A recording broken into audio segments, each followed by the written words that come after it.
be seen as a problem, but also an opportunity to right wrongs which have been done to us for generations. So without further ado, our next speaker is Dexter Strong, who's a preacher and a political strategist, and the title of his topic is Them, Not Us. All right, please give your hand.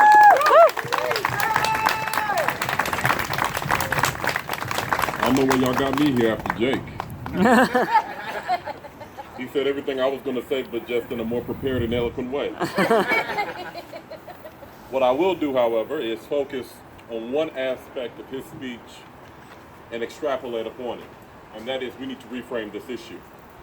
Most of you know me from the campaign trail. I've been a part of progressive and political causes on a professional level for about the last 5 years.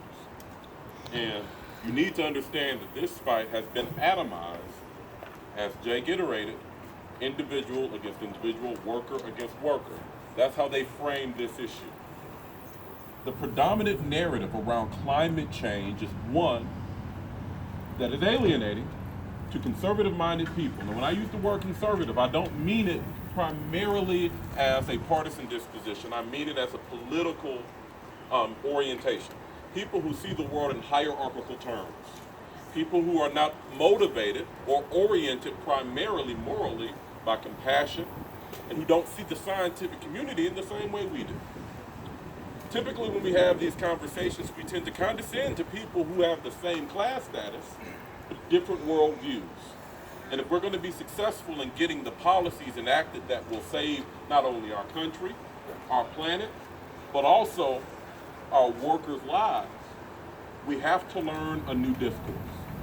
We have to find a lingua franca which will allow us to connect ourselves, build coalitions with people who are not at present disposed towards seeing the world our way. What that will require is reframing.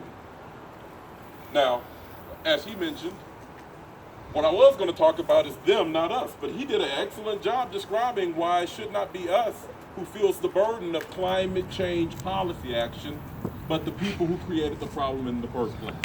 And as most of you know, about 73% of all of the globe's emissions are traceable to 3 industries.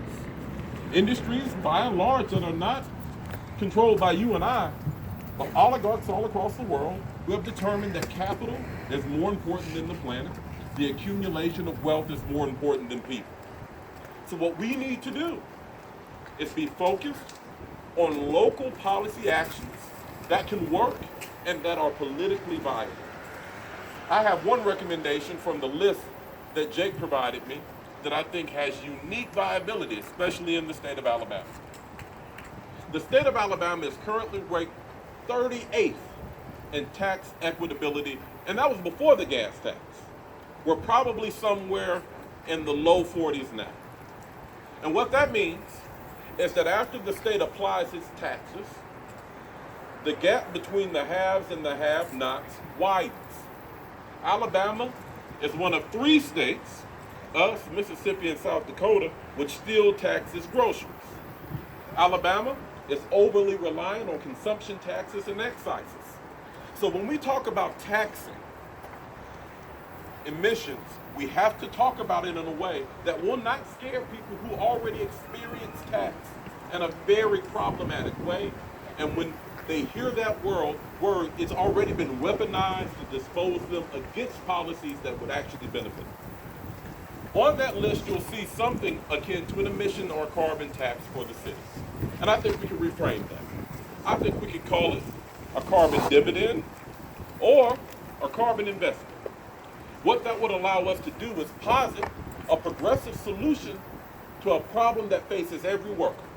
What would be allowed to do is charge large energy users for their emissions.